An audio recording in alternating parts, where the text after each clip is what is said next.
Éveiller les consciences. Stimuler l'envie d'agir pour un tourisme positif.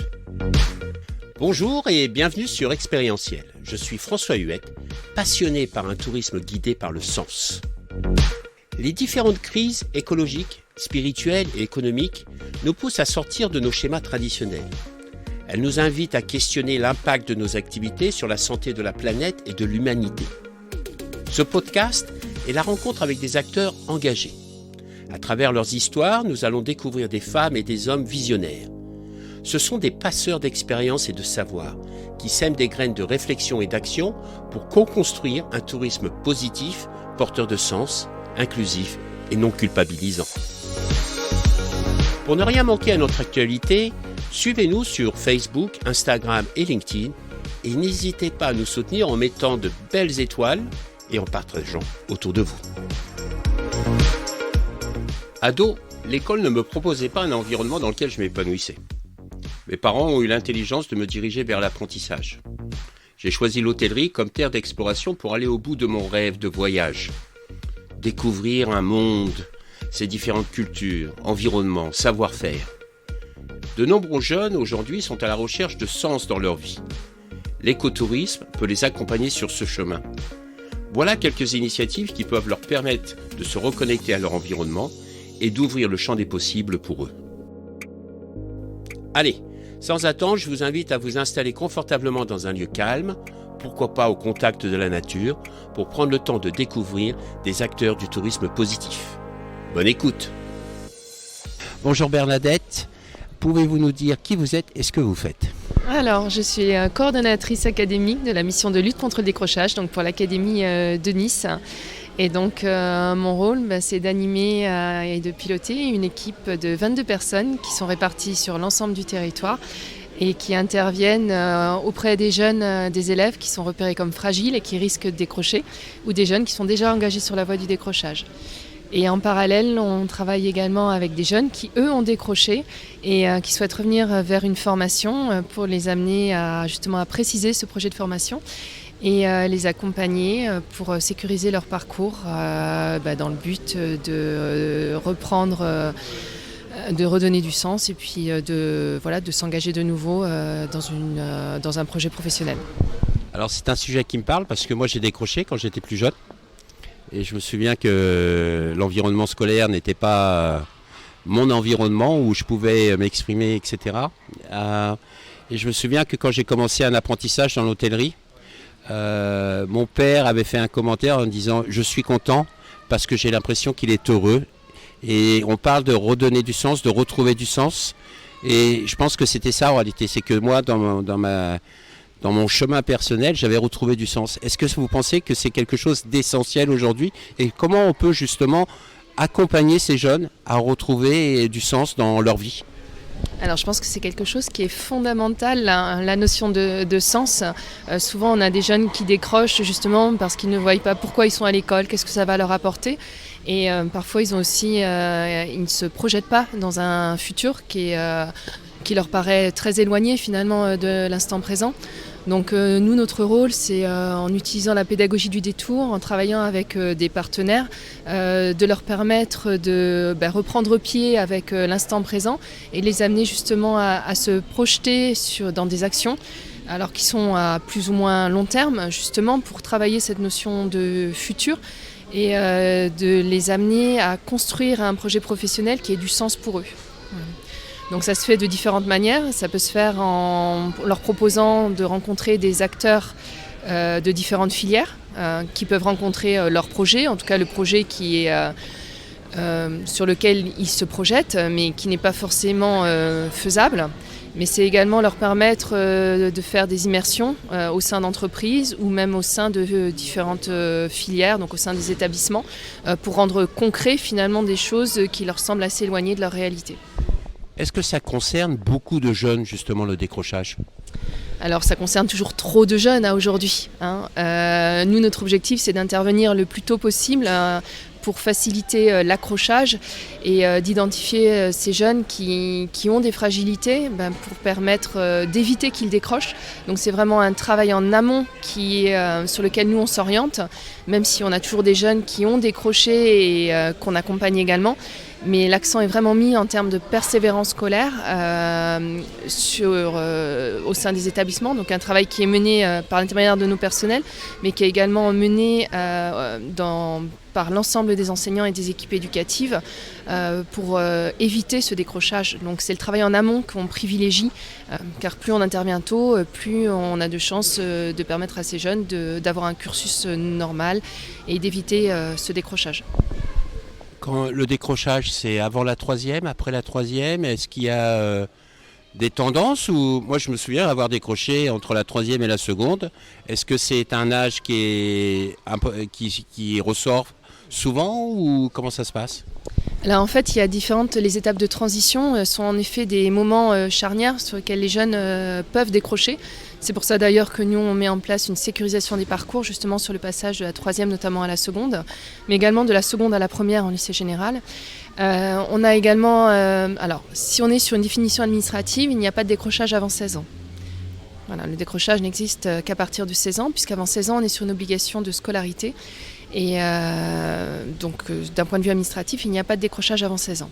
Dans la réalité et dans les faits, on observe un décrochage autour de la classe de 4e, qui est aussi une année charnière pour les jeunes. On est en période d'adolescence. Voilà, il y a plein de raisons qui peuvent expliquer ce décrochage. Et aujourd'hui, on parle aussi de décrochage. En fait, dès que l'élève s'absente, s'éloigne du système scolaire et sur lequel on n'a finalement plus de prise sur lui. Donc l'idée, c'est d'intervenir le plus tôt possible pour éviter, tant qu'on a une prise, qu'on a un lien qui est établi avec les jeunes, pour éviter qu'ils décrochent, et donc notamment en travaillant autrement avec eux.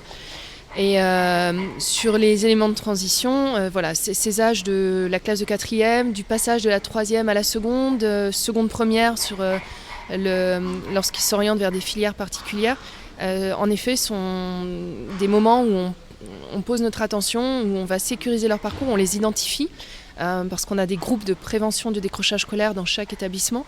Donc on va les repérer et on va mettre en place un accompagnement spécifique pour éviter qu'ils décrochent et qu'ils aillent au bout de leur cursus de formation.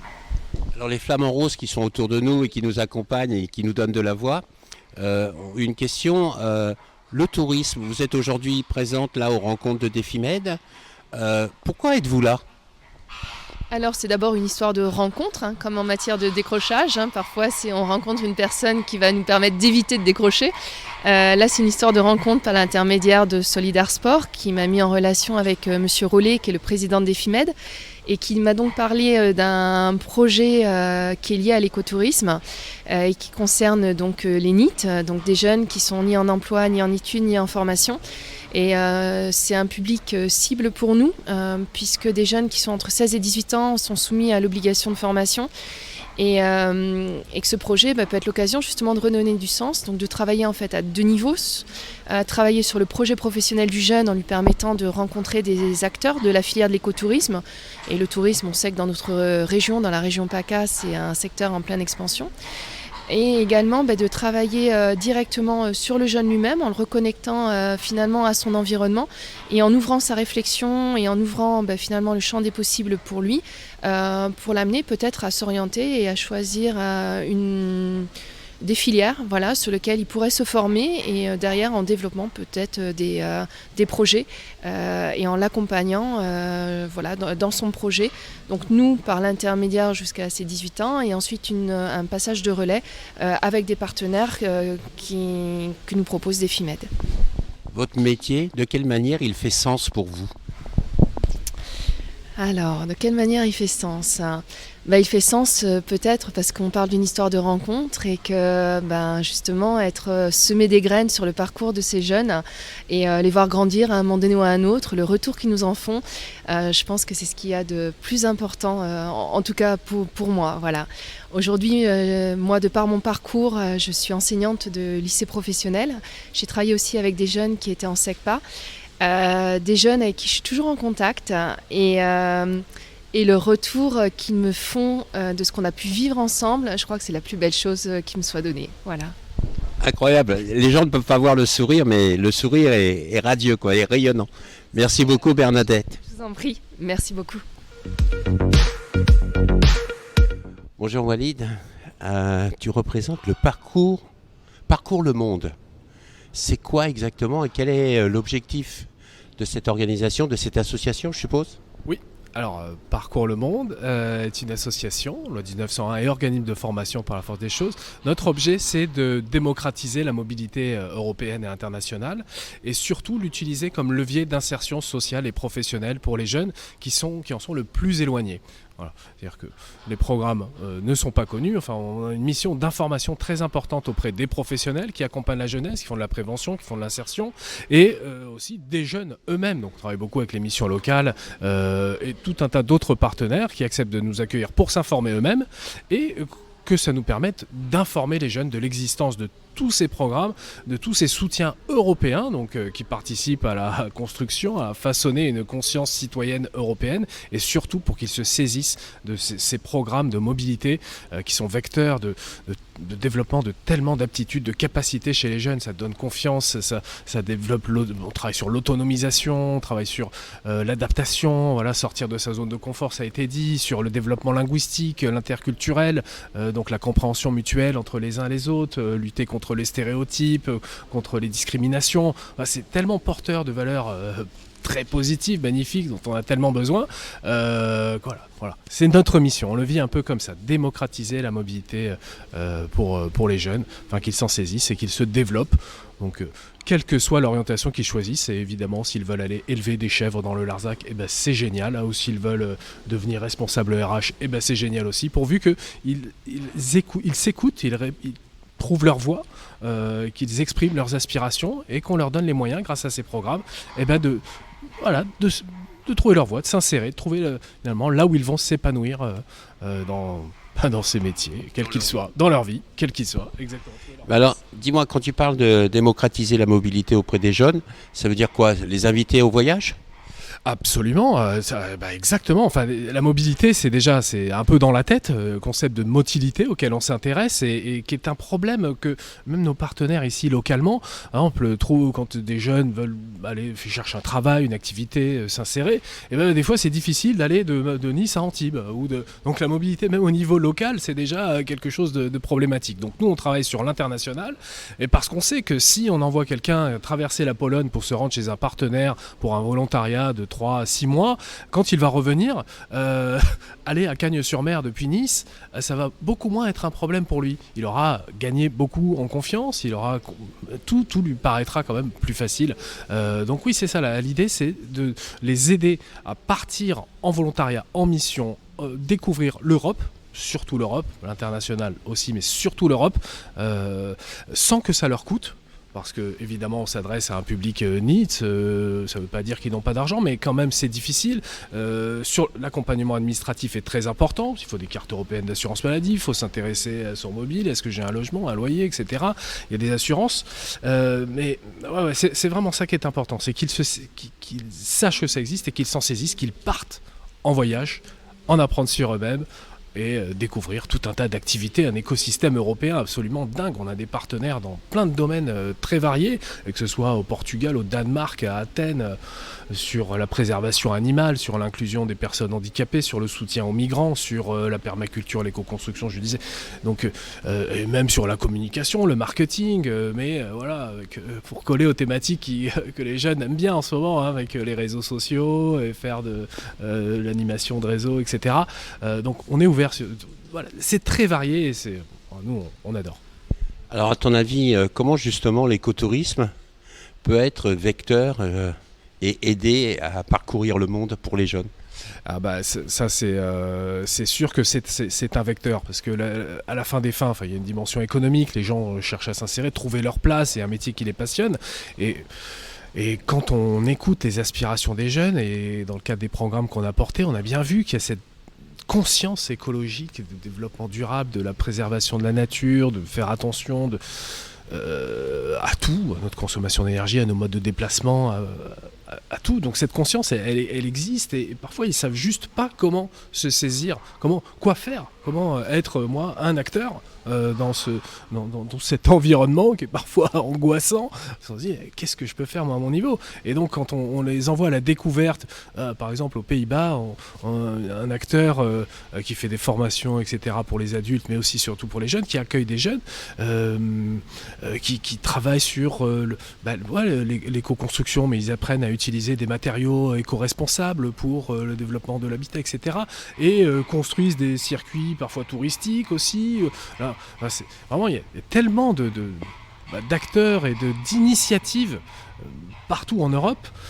S'ils pouvaient se saisir ne serait-ce que d'une partie de celles-ci pour se les approprier et les convertir ici en France, parce qu'il y a c'est un enjeu mondial, européen, nous on est en Euro européen, s'ils pouvaient s'en saisir, revenir en France avec toute la confiance que ça a généré et les accompagner pour ensuite par exemple aller faire un stage plus professionnalisant auprès d'une structure, d'un directeur, d'un centre par exemple, qui donnerait là de la compétence en plus de la confiance, là ils reviennent, il y a un accompagnement, ils peuvent se lancer, ils peuvent être accompagnés, il y a des acteurs, ça ne peut pas reposer que sur les jeunes. Et il y a un truc que je voulais dire, c'est aussi les adultes, parce que dans ces programmes, notamment celui Mare Maritimo, développement des filières vertes et bleues en Italie notamment, 3 régions en particulier, eh bien il y a beaucoup d'adultes de plus de 30 ans, donc qui ne sont pas tout à fait notre public, beaucoup moins que des jeunes, c'est une minorité quand même, mais qui ont cette conscience et qui ont la confiance, qui ont l'expérience, qui ont les compétences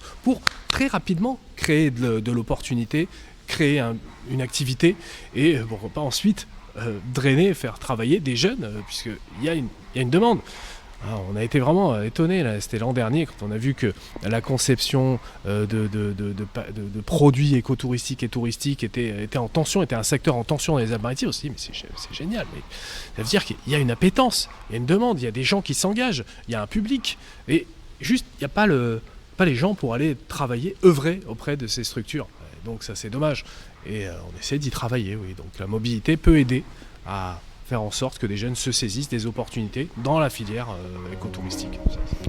Merci beaucoup, allez, bonne journée.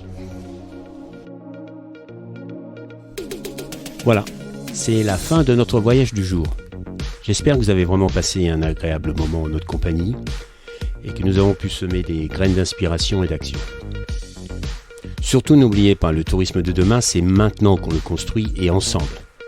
C'est un tourisme qui est guidé par le sens, l'expérience et en lien avec nos territoires pour assurer la pérennité de nos métiers et de nos activités. C'est essentiel. Si vous avez vraiment aimé ce podcast, favorisez sa diffusion en lui donnant 5 belles étoiles sur Apple ou la plateforme podcast préférée que vous utilisez. Et puis surtout, et ça c'est le plus important, n'hésitez pas à partager dans votre réseau. Essaimer la connaissance, essaimer le partage d'expérience, c'est essentiel pour chacun d'entre nous d'avoir accès à cette information. Et puis, si vous voulez continuer l'aventure avec nous, le voyage avec nous, eh bien, je vous invite à vous abonner pour suivre tous les épisodes gratuitement et être informé dès qu'ils sont publiés. Voilà. Je vous remercie et à très bientôt. Au revoir.